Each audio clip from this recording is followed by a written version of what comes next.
Good morning, सुप्रभात, केम छो, सलाम। उम्मीद है आप सब लोग बेहतर होंगे, अपना ध्यान रख रहे होंगे। सबसे पहले मैं आप सबको थैंक यू वेरी मच बोलना चाहूंगा कि आप लोगों ने जो प्यार दिखाया, जो स्नेह दिखाया मेरे चैनल को, कि हम 35,000 से ऊपर सब्सक्राइबर हो चुके हैं। ये मेरा पर्सनल ब्लॉग चैनल है, इसमें कि जो है काफी सारे लोग जुड़े हैं और हाल ही में व्यूज भी काफी बढ़ गए हैं। तो सबको मैं तहे दिल से धन्यवाद बोलना चाहूंगा, क्योंकि आप हैं इसलिए जो है कोई भी कंटेंट पर सोचने का, बनाने का मन करता है, उस पर काम करने का मन करता है और ये एक प्रकार का मोटिवेशन होता है। तो मैं आप सभी को बोलूंगा धन्यवाद, थैंक यू वेरी मच। यदि आपने चैनल को सब्सक्राइब नहीं किया तो चैनल को सब्सक्राइब जरूर कर लीजिएगा। आज हम बात करेंगे कि हमारे इंडियन एजुकेशन सिस्टम में 5 बड़े फ्लॉज क्या हैं इनके।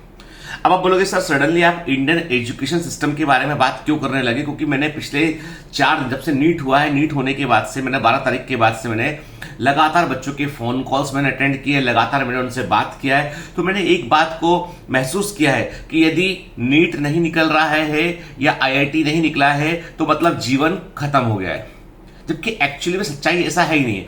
आपने देखा होगा, अखबारों में पढ़ा होगा आपने, सुसाइड के केसेस लगातार बढ़ गए हैं। अभी जो रिपोर्टेड सुसाइड है वो एक एक स्टेट में 4-4, 5-5 बच्चों का सुसाइड का रिपोर्टिंग आ रहा है। ठीक है, डेटा यदि आप देखिए, अखबारों को पलटिए, आप रीजनल न्यूज़पेपर को देखिए, आप तो राजस्थान से भी आपको सुनने मिलेंगी घटनाएं, आपको तमिलनाडु से भी सुनने मिलेंगी, उड़ीसा से भी सुनने मिलेंगी आपको। तो क्या वाकई में हमारा इंडियन एजुकेशन सिस्टम ऐसा है कि जो हमारे यंगस्टर्स को, हमारे बच्चों को इतना डिप्रेस कर देता है कि वे छत पर से कूदना पसंद करते हैं, फांसी का फंदा लगाना पसंद करते हैं, बजाय इसके कि आगे पढ़ ले वो? क्या हम वाकई में एक दम घुटने वाली व्यवस्था को जो है वो और मजबूत नहीं कर रहे हैं? क्या ऐसी कमी है कि हम किसी बच्चे को जो है वो लेवल कर देते हैं कि तू बुद्धिमान है या तू बुद्धिमान नहीं है? ठीक है, वाई दिस लेवलिंग?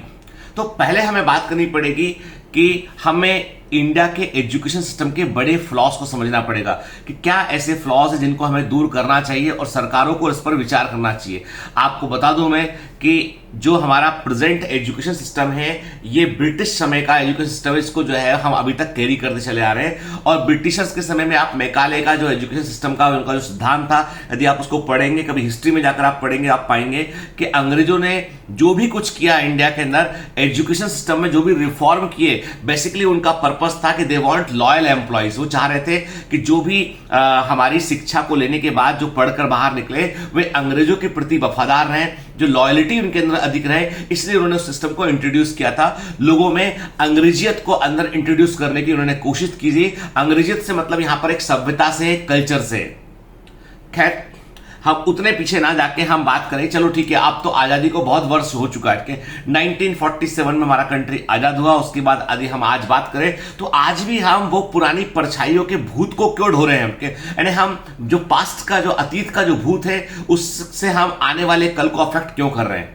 क्या वाकई में हमारे एजुकेशन सिस्टम में कुछ बड़े फ्लॉज हैं? तो मैं आपको 5 बड़े फ्लॉज बताऊंगा और आप सोचिएगा जरूर, और सोचने के बाद आप कमेंट जरूर करना। आप सोचिएगा, मैं आपकी सभी कमेंट को, सभी बातों को मैं बड़े गंभीरता से लेता हूं। आप सोचिएगा, सोचने के बाद बताइएगा कि क्या कर सकते हैं इसमें हम लोग, क्या आम पब्लिक क्या इसमें कंट्रीब्यूट कर सकती है। दूसरा ये भी बताइएगा क्या जो फ्लॉज मैंने बताए आपको उसके बारे में क्या लगता है, और आप अपने कमेंट बिल्कुल, चाहे पॉजिटिव या नेगेटिव, आप मुझे क्रिटिसाइज कर सकते हैं। बिल्कुल हमारे बीच में एक ऐसा बॉन्ड है कि आप यहां पर जो है वो 4 बातें अपनी भी कह सकते हैं, मैं बिल्कुल सहर्ष स्वीकार करूंगा। तो हम एक प्रकार से सोच रहे हैं, we should be a think tank for this country, कि कैसे हमें और चीजें इंप्रूव करनी है। तो मैं 5 फ्लॉज में आपको बताऊंगा। पहला, इंडियन एजुकेशन सिस्टम का सबसे बड़ा बिग फ्लॉ जो है वो है कि we are giving degrees without career opportunities. यदि तुम्हारा मेडिकल में नहीं हुआ और तुम्हारा जो है वो आईआईटी में नहीं हुआ, इंजीनियरिंग की बात कर, आईआईटी की बात कर रहा हूं, ठीक है, आईआईटी में लिमिटेड सीट्स हैं, इंजीनियरिंग में बहुत सीट्स हैं। लेकिन आप यदि देखेंगे तो आज इंजीनियर्स जो है, मैंने कल मैं इंडियन एजुकेशन सिस्टम पर अचानक से क्यों बात कर रहा हूं, एक तो वो 4-5 दिन का इंसिडेंस मैंने आपको बताया। दूसरा, कल मैंने अपने ऑफिस में बांद्रा कुर्ला कॉम्प्लेक्स बीकेसी में मेरा ऑफिस है मुंबई के अंदर, मैंने कुछ इंटरव्यूज कंडक्ट किए। वो इंटरव्यूज थे, वीडियो एडिटर की पोस्ट के इंटरव्यूज थे, एसईओ की पोस्ट के इंटरव्यूज थे, और इसके अलावा जो है कुछ डीटीपी ऑपरेटर के इंटरव्यूज थे। आपको जानकर आश्चर्य होगा, उन इंटरव्यूज में 90% कैंडिडेट इंजीनियर थे। 90% कैंडिडेट कि 20-25 तकरीबन 30 लोग कल इंटरव्यू देने आए थे, उसमें से 25 से अधिक लोग जो है वो इंजीनियर थे। तो इसका मतलब यह है कि हम सिर्फ डिग्री दे रहे हैं, हम स्किल सेट नहीं दे रहे, और उसमें से अधिकांश लोग रिजेक्ट भी हो गए।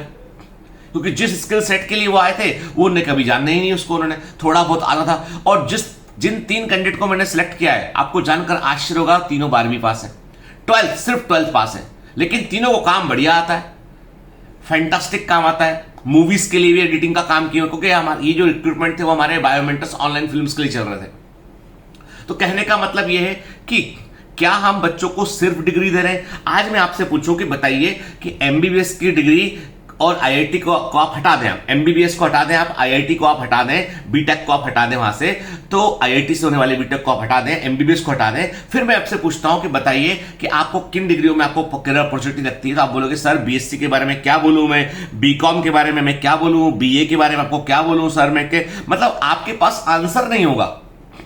और जबकि लाखों बच्चा देश के अंदर कॉलेज में पढ़ रहा है, फीस देके पढ़ रहा है, मतलब we are just giving piece of paper without any assurance of career कि तुमको इससे क्या मिलेगा। कोई बोलता है सर मैं बीएससी माइक्रोबायोलॉजी कर लूं फिर क्या होगा? फिर होगा ये कि तुम एमएससी माइक्रोबायोलॉजी कर लो। सर एमएससी माइक्रोबायोलॉजी कर लो फिर क्या होगा? तू पीएचडी के लिए अप्लाई कर, पीएचडी कर लो फिर क्या होगा? कहीं पढ़ाने लगना। तो साहब मैं पढ़ाने बीएससी के बाद ही नहीं पढ़ाने लगूं फिर।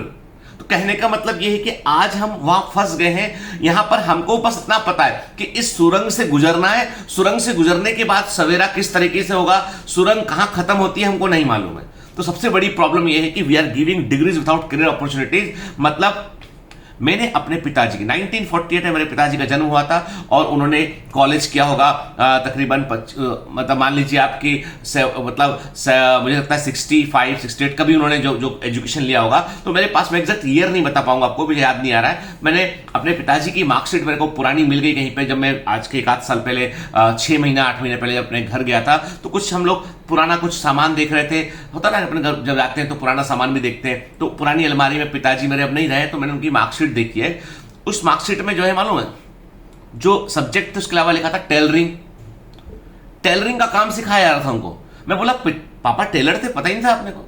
तो मम्मी बोली नहीं ऐसा नहीं था, उस जमाने में टेलरिंग जो है वो एक वोकेशनल सब्जेक्ट लेकर पढ़ना पड़ता था कि आप टेलर का काम सीख लें, आप ठीक है, आप कारपेंटर का काम सीख लें आप। मतलब उस जमाने में रोजगार बहुत कम रहे हुए, कंट्री आजाद हुआ कुछ ही साल गुजरा था, तो कोई व्यक्ति बेरोजगार ना रह जाए इसके लिए उसको ट्रेनिंग दी थी। वोकेशनल ट्रेनिंग कोर्स का हिस्सा थी, करना ही था आपको। वो मिसिंग होता चला गया। हमें लगा कि भाई हम जो है वो टेलरिंग को हम कैसे हम उसको शिक्षा के, जबकि आप देखिए फैशन डिजाइनर क्या है, वो बिग सॉर्ट ऑफ टेलर्स हैं भाई, बड़े लेवल के टेलर हो गए, वो डिजाइन कर रहे हैं। आज हम बोलते हैं फैशन डिजाइनर बहुत बड़े बड़े बहुत पैसा कमाते हैं। तो शुरुआत लेवल तो ग्रेड वहीं से शुरू हुआ ना। तो कहने का मतलब ये कि आज हम जो डिग्रीज दे रहे हैं उसमें हम करियर अपॉर्चुनिटीज, करियर पॉसिबिलिटीज के बारे में हम बात नहीं कर रहे हैं। जो सबसे बड़ा इशू, सबसे बड़ा मुद्दा है कि हमें जो डिग्री आप दे रहे हो कम से कम उसके बारे में हमको ऐसा कुछ स्किल सेट आना चाहिए कि हम अपना करियर या तो शुरू कर सकें या हम कहीं पे पहुंच सकें। ठीक है। दूसरा बड़ा फ्लॉ ये है कि लैक ऑफ फ्लेक्सिबिलिटी। हमारे यहां पे फिक्स सेट ऑफ कोर्सेज है कि तुम बीएससी लोगे तो ये कॉम्बिनेशन तुमको लेना पड़ेगा, ये वाला सब्जेक्ट लोगे तो ये कॉम्बिनेशन साथ में गिफ्ट में मिलेगा, तुम ये लोगे तो तुमको ये गिफ्ट में मिलेगा साथ में। मतलब दुनिया में मैंने कोर्स स्टडी किया, चाइना और इंडिया दो ऐसी कंट्री है जहां पे सबसे अधिक कंपलसरी सेट ऑफ कोर्सेज है कि मतलब कोई भी चीज एक लोगे तो आपको 4-5 चीजें जुड़कर आएंगी उसमें, कि तुमको फिजिक्स भी पढ़ना है, केमिस्ट्री भी पढ़ना है, तुमको बायोलॉजी भी पढ़ना है, तुमको ये भी पढ़ना है, तुमको वो भी पढ़ना है। मतलब highest number of compulsory courses जो है हमारी कंट्री में जो है वो रखे गए। ठीक है। हमारे पास कोई भी पॉसिबिलिटी नहीं है कि हम कोई परम्यूटेशन कॉम्बिनेशन चुन लें कि एक बच्चा बोले कि मुझे केमिस्ट्री पढ़ना है, हिस्ट्री पढ़ना है और मुझे जो है वो संस्कृत पढ़ना है या मुझे इंग्लिश लिटरेचर पढ़ना है। तो उसके पास ऐसी कोई चॉइस नहीं है कि हम उसको ह्यूमैनिटीज और साइंस मिलाकर कुछ कॉम्बो दे सके उसको। नहीं, आप बोलोगे सर ये किसी काम का नहीं, नौकरी नहीं लगेगी। अरे नौकरी तो जो कॉम्बो चल रहा है उससे भी नहीं लग रही आदमी की। तो कहने का मतलब ये कि हम व्यक्ति के निजी इंटरेस्ट को, यानी उसके जो स्किल सेट है, जो उसका पढ़ने का मन है उसको मार देते हैं। उसको बायोलॉजी पढ़ना है लेकिन उसके साथ गिफ्ट में आएगा फिजिक्स केमिस्ट्री। पढ़ना बायोलॉजी है पर गिफ्ट में मिलेगा फिजिक्स केमिस्ट्री, हाथ पैर फूल जाएगा उसका। तो कहने का मतलब ये है कि आज हमारे पास में जो है फ्लेक्सिबिलिटी नहीं है उन चीजों की। तीसरा बड़ा fault, funds.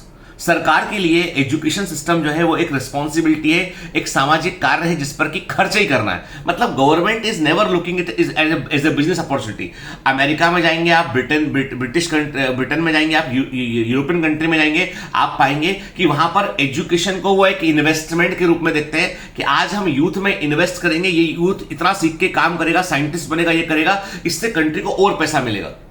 They are looking education as an investment and we are looking education as a social responsibility कि भैया जैसे कोई होता ना कि कुछ, हाँ भाई ठीक है, तेरे लिए हमने जन कल्याण काम कर दिया, अब जन कल्याण जितना बनेगा उतना करेंगे। हम कहते ना कि दान उतना ही अच्छा जिसके बाद आपको अफसोस ना हो।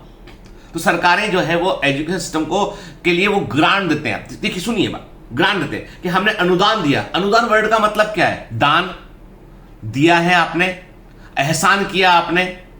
सरकारें एहसान कर रही हैं एजुकेशन सिस्टम पर, वो उसको इन्वेस्टमेंट अपॉर्चुनिटी के रूप में नहीं देख रही कि भैया देखो इसमें हम यूथ में, इंडिया में इतना यूथ बच्चा है, इसमें इन्वेस्ट करेंगे तो इसका इतना आउटकम निकल के बाहर आएगा, इससे कंट्री इतना आगे जाएगा।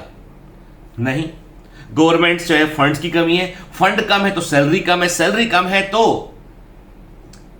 प्रोफेसर्स की क्वालिटी, टीचर्स की क्वालिटी सब सफर करेगा।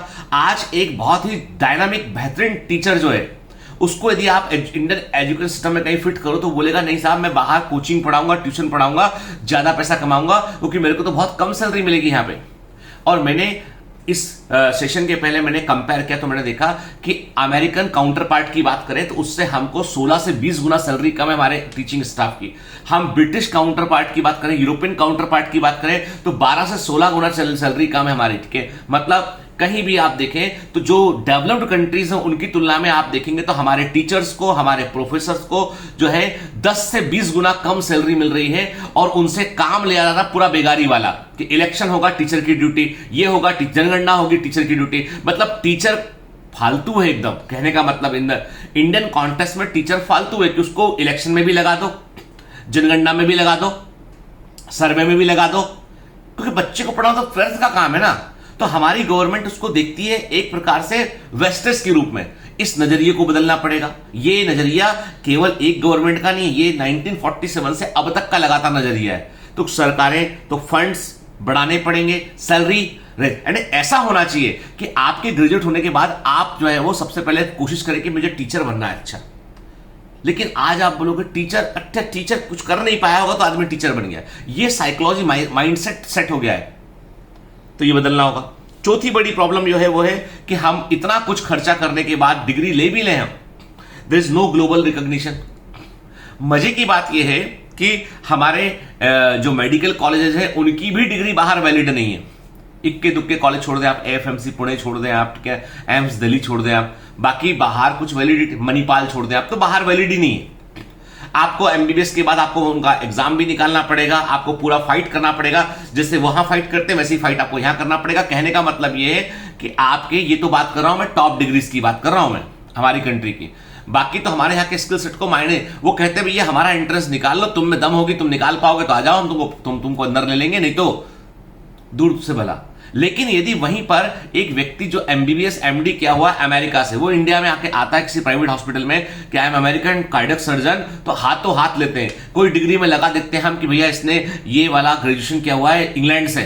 हम बोलते हैं अरे डॉक्टर साहब तो इंग्लैंड से पढ़े हुए हैं, ठीक है, भला व्यक्ति इंग्लैंड से पढ़कर आया था। हम कहते हैं अच्छा, अरे उसका एजुकेशन तो फॉरेन से, कैम्ब्रिज से हुआ है, अरे उसका एजुकेशन तो जो है कार्नेगो मेलन यूनिवर्सिटी से हुआ है, अरे वो तो हार्वर्ड का पास आउट है। हमारे अंदर ये जो माइंडसेट बैठा हुआ है वो है कि इसका मतलब बाहर की छोटी डिग्री भी मायने रखाती है हमारी बड़ी डिग्री के सामने।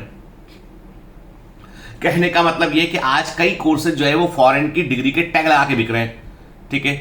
तो मतलब ग्लोबल रिकॉग्निशन का में स्किल सेट, यानी हमारा ध्यान किसमें, दे असाइनमेंट, लिख भाई लिख, जितना लिख सकता है असाइनमेंट में, जितना पढ़ सकता है पढ़ ले, तो हमारा पूरा फोकस पर। प्रैक्टिकल नॉलेज जीरो, ठीक है, स्किल सेट नीचे, ठीक है, ग्लोबल रिकॉग्निशन अता पता नहीं है ना। हम खुश हैं कि हमारे 1-2 आईआईटी का नाम आ गया कहीं पर, हम खुश हैं कि एक आध मेडिकल कॉलेज कहीं पर छप गया आ गया, ठीक है, हम खुश हैं उस बात को लेके। लेकिन हमारे यहाँ पे जो लाखों करोड़ों बच्चा पढ़ रहा है उसका क्या, उसके कॉलेज का क्या, उसके शहर में ये कॉलेज खुले ही क्यों है? यदि ये कॉलेज खुले हैं जब उनका कोई रिकॉग्निशन ही कुछ नहीं है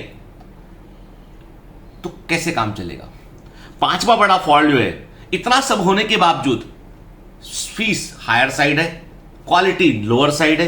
कल मुझे किसी ने बोला कि महाराष्ट्र में एक बच्चे को 580 से ऊपर नंबर आ रहा है उसका, तो उसने बोला सर महाराष्ट्र में तो मुझे आराम से एमबीबीएस मिल जाएगा, लेकिन मैं तैयारी करना चाहता हूं। तो मैंने कहा जब तेरे को एमबीबीएस मिल रहा है 580 मार्क्स पे, तो तू क्यों तैयारी करना चाहता है? 580 is a very safe marks in Maharashtra. बोला सर मैं महाराष्ट्र की कॉलेज अफोर्ड नहीं कर पाऊंगा, मुझे ऑल इंडिया कोटे से कॉलेज लेना है। मैंने पूछा क्यों नहीं कर पाएगा अफोर्ड? बोला सर 80,000 रुपए लाख रुपए साल के आसपास फीस है यहाँ के जितने भी गवर्नमेंट मेडिकल कॉलेज है उनकी, तो वो मेरे पिताजी नहीं दे पाएंगे, तो अब मैं क्या करूं? मैं तैयारी करता हूं एम्स के लिए। मैं उसको बोला बेटा तू अभी काउंसलिंग होने दे, हम बायोमेंटर्स हम लोग देखेंगे तेरा, तू चिंता मत कर, ठीक है ना? तू हमारे लिए काम कर लेना, ठीक है? मैं तेरे को थोड़ा काम दे दूंगा, तेरा स्वाभिमान भी रहेगा, तुझे काम भी असाइन कर दूंगा मैं, और तू मत चिंता कर। लड़का 12th के साथ फर्स्ट अटेम्प्ट में 583 कुछ नंबर लेके आया वो। मैं बोला मायना रखा था बेटा 12th के साथ में तू इतना नंबर लेके आया नीट में, ये बात पक्की है कि तू एक साल तैयारी करेगा तू एम्स तक पहुंच जाएगा। लेकिन मुद्दा वही है, हमारे पास क्या सपोर्ट? जब आप बोलते हो एजुकेशन लोन की बात करते हो, आप उसका घर सब कुछ गारंटी वारंटी सब रखवा लेते हो बच्चे की, मतलब आपको खुद को यकीन नहीं है कि उसकी डिग्री का कोई वैल्यू है, इसलिए आप इतना सारा पैसा उससे सब गारंटी। किसको जिसको नीड है उसको लोन कभी समय में मिला ही नहीं है। देश में हमेशा कंपनियां उसी को कॉल करती है इसका पैसा होता है कि भैया लोन ले लो, और जिसके पास नहीं होता वो चक्कर काटता रहता है। तो हमारी कॉस्ट लगातार बढ़ रही है, एश्योरेंस घट रहा है, तो ये बड़े फॉल्ट है। आपको पिछले 15-16 मिनट में मैंने आपको जो 5 बड़े फ्लॉज बताए हैं एजुकेशन सिस्टम के, पहला degree without career opportunity, second lack of flexibility, higher number of compulsory courses, no possibility of combinations के, तीसरा funds down, salary down, priority down, ठीक है, क्वालिटी डाउन, ठीक है, चौथा ग्लोबल रिकॉग्निशन कम है, स्किल सेट कम है, प्रैक्टिकल नॉलेज पे फोकस कम है, और कॉस्ट बढ़ रही है, एश्योरेंस घट रहा है। तो ये बहुत बड़े मुद्दे हैं। आप बच्चे को ये जो किसी बच्चे ने कल बड़ा अच्छा कमेंट लिखा कि सर ये सुसाइड बच्चे नहीं कर रहे हैं, समाज करवा रहा है। माता पिता को इतना प्रेशर बच्चे पे खड़ा कर दिया उन्होंने कि तुम्हारा नहीं हुआ, देखो पड़ोस में उसका हो गया, उसके नंबर इतने जुड़ रहे हैं। घर आते साथ एक ही बात करते हैं कि नंबर कम आए तुम्हारे, देखो हमारी तो किस्मत फूट गई है, तुम हमारे घर में जन्म तुम्हारा हो गया है, तुम्हारे नाम, ऐसी बातें। ये बातें कौन कह रहा है? समाज कह रहा है, समाज कहलवा रहा है उनके मुंह से। माता पिता कभी बुरे नहीं होते, पर समाज का दबाव उनसे कहलवा रहा है, और बच्चे गलत स्टेप ले रहे हैं। मेरा मन बड़ा दुखी है, इसलिए मैंने इस पूरे पे वीडियो बनाया कि ऐसा नहीं होना चाहिए। समाज हमको सपोर्टिव सिस्टम होना चाहिए वो, बल्कि आज किसी बच्चे ने लिखा कि सर समाज उनसे सुसाइड करा रहा उन बच्चों से। मुझे बड़ा दुख हुआ इस बात को लेकर कि हमारा यूथ जो है वो समाज की उस चपेट में आ गया जहां पर वो अपने पंख नहीं फैला सकता है। मुझे कल जब इंटरव्यू लिया मेरे को समझ में आया कि 3 कैंडिडेट चुने मैंने, वो 12th पास है, सैलरी उनकी सबसे उन लोगों से ज्यादा मांग रहे हैं वो लोग जो स्किल सेट में ग्रेजुएशन किए हुए हैं, बी किए हुए हैं, कोई डिप्लोमा किए हुए हैं, उनसे, क्योंकि उन्हें काम आता है उनका। बोल मैंने तीनों से पूछा, उन्होंने कहा कि सब मेरी मदर खत्म हो गई थी, पिताजी भी खत्म हो गए थे, मुंबई आ गया था मैं, यहाँ पे कुछ था नहीं, मुझे इंटरेस्ट इसमें था, 12वीं पास था, मैंने काम शुरू किया यहाँ पे फिल्म स्टूडियो के बाहर घंटों घंटों खड़ा रहता था मैं। उसके बाद फिर मेरे को काम मिला, छोटा छोटा काम मिला, काम करते करते मैंने काम शुरू करते करते आज मैं जो है वो एडिटिंग करने लगा हूँ। वो मतलब वो कोई छोटे मामूली एडिटर नहीं है, वो बढ़िया लेवल के एडिटिंग, ऑडियो साउंड सब कुछ समझते हैं अच्छे से वो। तो कहने का मतलब ये है कि स्किल सेट का बहुत बड़ा मायना है भाई, ठीक है। इसलिए कभी दिल में बेटा एक बात याद रखना के, कभी भी ये मत सोचना कि कोई एक एग्जाम सब चीज डिसाइड करेगा। अच्छी बात है आप एग्जाम के लिए पढ़ रहे हैं, आप डॉक्टर बनना चाहते हैं, बहुत अच्छी बात है, मेहनत कीजिए, ठीक है। इंजीनियर बनना चाहते हैं, आईएएस बनना चाहते हैं, मेहनत कीजिए। लेकिन मान लो किसी कारण से नहीं होता है, किसी कारण से वहां नहीं पहुंच पाते, तो बेटा याद रखना दुनिया खत्म नहीं है, तुम्हारी शायद मंजिल कहीं और लिख दी है। हो सकता है तुम बादशाह बन जाए, आप बादशाह मतलब मंत्री बन जाए, हो सकता है कुछ ऐसा बड़ा काम कर ले आप जिसकी कल्पना ना की हो, क्योंकि ये जितनी बड़े काम हुए ना, ये काम ऐसा नहीं है, ये काम जो है अचानक से ही हुए। आप स्किल सेट डेवलप कीजिए, यानी आपके लिए डिग्री, वो 3 इडियट में बोलता है ना आपसे कि जो है वो काबिल बनो, काबिल बनो, अपने आप सब कुछ होगा उसके। तो काबिलियत पे जोर देना चाहिए। हमारी सरकारों को जो है वो हमारे एजुकेशन सिस्टम को बोझ की बजाय इन्वेस्टमेंट समझना चाहिए। हमको भी बेटा अपने भविष्य में इन्वेस्ट करना है, मेहनत करना है हमको, ताकि अच्छा मिल सके। लेकिन कभी घबराना मत। याद रखना जिंदगी में तुम इंसान का जन्म लिए हो, तुम बिलियंस ऑफ ऑर्गेनिज्म में तुम यूनिक हो, क्योंकि तुम इंसान हो। सोच सकते हो, तुम्हारे अंदर सेल्फ कॉन्शियसनेस है, प्लीज उस सेल्फ कॉन्शियसनेस को जिंदा रखिए और अपने सपनों को बड़े कैनवास पर देखिए, छोटी पिक्चर मत देखिए, बड़ी पिक्चर। सोचना है तो बड़ा सोचना है। Have a great day, all the best, bye bye, thank you very much.